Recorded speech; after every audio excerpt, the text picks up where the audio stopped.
Bonjour à tous et à tous les amis, c'est Zirock, j'espère que vous allez bien, que vous avez la patate comme d'habitude. J'ai vu comme quoi vous aimez les frissons, donc ok, pour une fois je vous ai écouté, je vais faire beaucoup plus de threads d'horreur sur ma chaîne.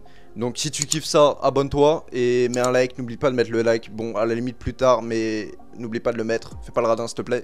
Aujourd'hui on va parler d'une petite histoire d'horreur par rapport à une légende urbaine que vous devez sûrement connaître. Mais en tout cas voilà, installe-toi, prends tes popcorn, prends tout ce que tu veux. Et on va changer l'ambiance parce que là ça fait pas trop horreur. Mais regardez, hop. Et oui, je me la pète un peu avec mes LED, mais voilà, c'est parti. Déjà pour commencer, j'aimerais vous poser une simple question. Est-ce que vous connaissez la famille Warren? C'est une famille assez connue grâce au film Conjuring ou bien Annabelle. Et ben, elle existe bel et bien dans la vraie vie et elle fait exactement la même chose que dans les films. C'est-à-dire elle traite des phénomènes paranormaux. Donc c'est vraiment une famille spécialisée dans ça, c'est carrément leur métier. Et justement, en fait, il y a plusieurs personnes qui leur ramènent des objets dits hantés apparemment. Et comme dans le film Annabelle ou Conjuring, ils ont vraiment une salle, une pièce vraiment dédiée à des objets paranormaux, ou on pourrait dire hantés ou possédés par quelque chose, qui stockent justement dans une seule et même pièce. Et d'ailleurs apparemment c'est la chambre la plus hantée du monde, hein. Bon après est-ce que c'est hanté on sait pas, hein, j'ai pas été, mais d'ailleurs. Et même carrément si je dis pas de bêtises, cette salle elle est vraiment ouverte au grand public aujourd'hui. Ça veut dire que bah elle est considérée un peu comme un musée. Ça veut dire que si tu veux y aller visiter, bah tu peux y aller, y a pas de problème. Sauf qu'au lieu de voir des peintures comme au musée du Louvre, bah tu vas voir des objets hantés. Donc voilà, après c'est à tes risques et périls, mais si tu veux y aller, y a pas de problème. Bon moi personnellement c'est pas l'endroit que je rêverais le plus d'aller en ce moment même, mais bon, hein, parce que j'ai peur aussi c'est vrai, mais pour tout ce qui est enquêteur paranormal ou tous ceux qui sont justement passionnés de paranormal, ou peut-être vous derrière la caméra, hein, qui aiment bien les threads d'horreur, qui veulent vous faire des petits frissons, bah vous pouvez y aller, y a pas de problème, c'est ouvert. Bon pour l'instant tout ce que je vous ai raconté par rapport à ça, bah je pense que vous le savez déjà, hein, ou peut-être pas, mais maintenant vous le savez. Mais maintenant je vais vous raconter une histoire qu'il y a eu par rapport à cette chambre, des petits cambrioleurs et vous allez voir que bah, ça fait un peu peur. Et apparemment c'est vrai, hein. Apparemment c'est un thread vrai, je l'ai pas dit aussi mais c'est vrai. Je pense que vous connaissez tous la poupée Annabelle, hein, qui est connue grâce à ses films justement. Yes, it is. That's the Annabelle doll. Et bah si je vous disais qu'elle existe bel et bien dans la réalité, et je vous jure que c'est pas une blague, hein. Bon, elle a pas le même physique que dans le film, mais bon, ça fait peur quand même. On est passé quand même de ça à ça. Bon c'est vrai que c'est un peu mignon, mais je vous assure que pourtant, d'après les analyses, c'est tout aussi dangereux. Dites-vous carrément que la dame qui travaille là-bas, dans ce prénommé musée, bah elle n'ose même pas regarder Annabelle droit dans les yeux, parce qu'apparemment elle dit que ça peut apporter que des malheurs ou des mauvaises choses dans la vie. This is the worst thing in here. It's that doll. I'm not gonna stare at it though. So you can take the picture, but I'm not gonna stare at it because that has done bad harm on a lot of people. Alors que pourtant cette dame elle est habituée, hein, elle y travaille tous les jours avec ses objets hantés, elle devrait même plus avoir peur. Bah quand même elle ose même pas le faire, donc imagine un branleur comme moi, franchement j'oserais même pas passer à côté. Mais bon, il y a quand même des gens qui ont de sacrés rojones comme on pourrait dire, et bah bravo à vous, franchement je peux que vous féliciter, mettez un like pour eux. Mais malheureusement cette poupée elle est aussi victime de son succès. Donc un soir de pleine lune, bon c'était pas forcément la pleine lune mais bon c'est stylé, du coup bah je le dis quand même. Mais bon c'était la nuit, il y a 3 jeunes cambrioleurs qui voulaient justement voler cette fameuse poupée Annabelle pour la revendre dans le marché noir et se faire un maximum de... Tu vois ce que je veux dire? Tu vois pas? Bon là tu vois ce que je veux dire, hein, de l'oseille, du bifton, de tout ce que tu veux. Mais par contre ils avaient grave bien calculé leur coup et ils ont totalement réussi à rentrer dans cette chambre qui est quand même sécurisée, hein, c'est pas n'importe quelle chambre. Mais ils ont quand même réussi à rentrer bah, sans trop de problèmes, sans se faire griller. Et ils croyaient pas au paranormal bien sûr parce que sinon je pense qu'ils auraient pas eu les couilles de faire ça.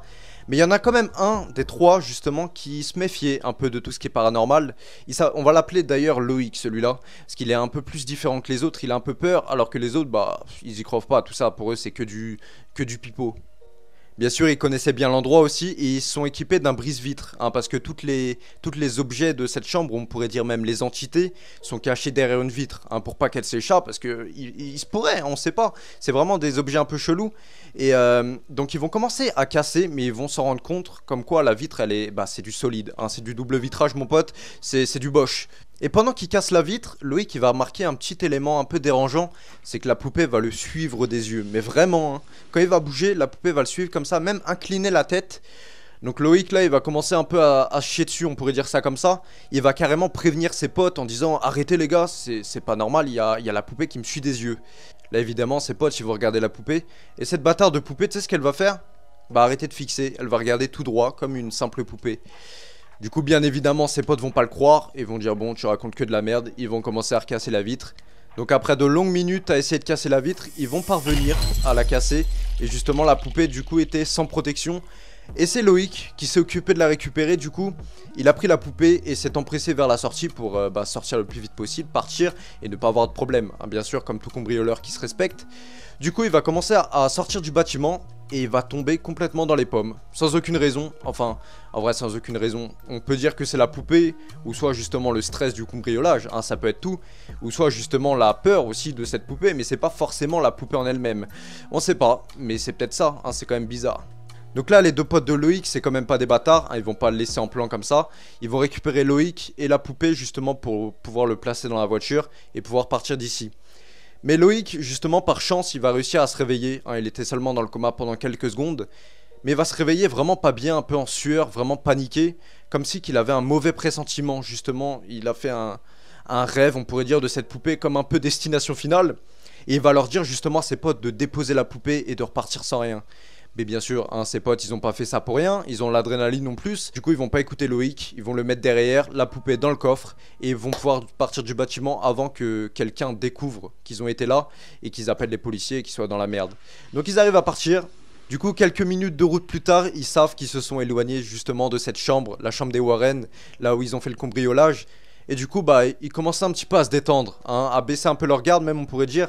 Même Loïc justement qui était stressé auparavant, il va commencer un peu à se détendre et dire que c'était peut-être qu'un mauvais pressentiment et qu'on a réussi. Bref, ils étaient contents, sans savoir que ce qu'ils avaient dans le coffre était bien plus dangereux que les policiers en eux-mêmes.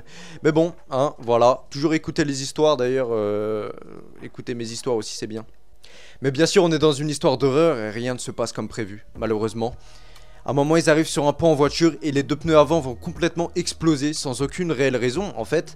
Et le conducteur va perdre totalement le contrôle du véhicule jusqu'à passer par-dessus la rambarde du pont et tomber dans une falaise. Et malheureusement les cambrioleurs qui étaient à l'avant du véhicule, ils n'ont pas survécu à cet accident et sont malheureusement morts. Mais il y avait Loïc qui était sur la banquette arrière et lui il a réussi à survivre justement à cet accident. Donc là il y a Loïc le miraculé, on va l'appeler comme ça maintenant je pense, qui va se réveiller tout doucement, vraiment sonner, vraiment sans comprendre vraiment ce qui se passe, où il est. Mais au bout d'un moment, il va commencer un peu à reprendre ses esprits et va remarquer que malheureusement, ses potes à l'avant sont décédés dans l'accident. Donc là, il est complètement bouleversé, un peu perdu. Mais il savait directement que cette poupée, elle avait quelque chose à voir dans cette histoire. Donc qu'est-ce qu'il va faire? Le premier réflexe, ça va être de sortir du véhicule et d'aller voir justement dans le coffre. Et c'est en ouvrant le coffre qu'il va remarquer que la poupée n'était plus là. Comme si qu'elle était... C'est quoi ce bruit? Oh merde, d'accord, ok. C'est Google, ça m'a fait peur, putain, j'étais en train de raconter un thread d'horreur. Je sais pas si vous avez entendu, mais il y a Google qui a commencé à raconter sa vie. Ouah, j'ai eu peur. Donc là, Loïc, il était complètement terrorisé par ce qu'il voyait, hein. Normalement, la poupée, elle était dans le coffre, elle devait rester dans le coffre. C'est qu'une poupée, normalement, c'est pas censé bouger et partir en courant. Donc là, il savait bel et bien que la poupée n'était pas normale et justement hantée par quelque chose, par une entité. Et aussi il savait que son pressentiment qu'il avait eu juste avant était bel et bien vrai. Et que si ses potes l'auraient écouté, peut-être qu'il serait encore en vie et rien de tout ça ne serait passé. Mais bon, malheureusement ils l'ont pas écouté. Donc écoutez toujours un Loïc dans votre vie s'il vous plaît. Faites pas les cons. Et du coup, en fait ce qui est marrant dans l'histoire c'est que après il y a les policiers et les pompiers qui sont venus. Et qui ont malheureusement arrêté Loïc pour le mettre en prison. Parce que comme ce qu'il a fait c'était pas très légal. C'était quand même un cambriolage. Mais les Warren, en retournant chez eux, parce qu'ils n'étaient pas chez eux bien évidemment, ils vont remarquer que la poupée était à son endroit initial, n'avait pas bougé, mais juste la vitre qui était brisée.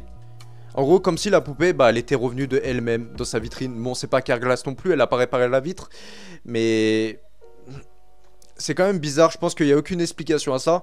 C'est un thread normalement vrai, hein. Bon après ça prend avec des pincettes, vrai, parce que voilà, hein, c'est un thread, ça peut être raconté par n'importe qui, mais c'est quand même chelou, hein. C'est quand même une sacrée coïncidence. Est-ce que quelqu'un serait venu jusqu'à l'accident, prendre la poupée et le reposer à l'endroit?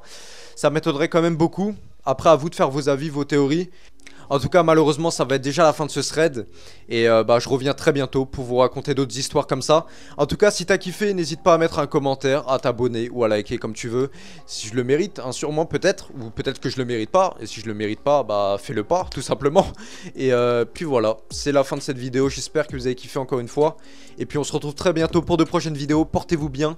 Et on se dit bye. Tchuss.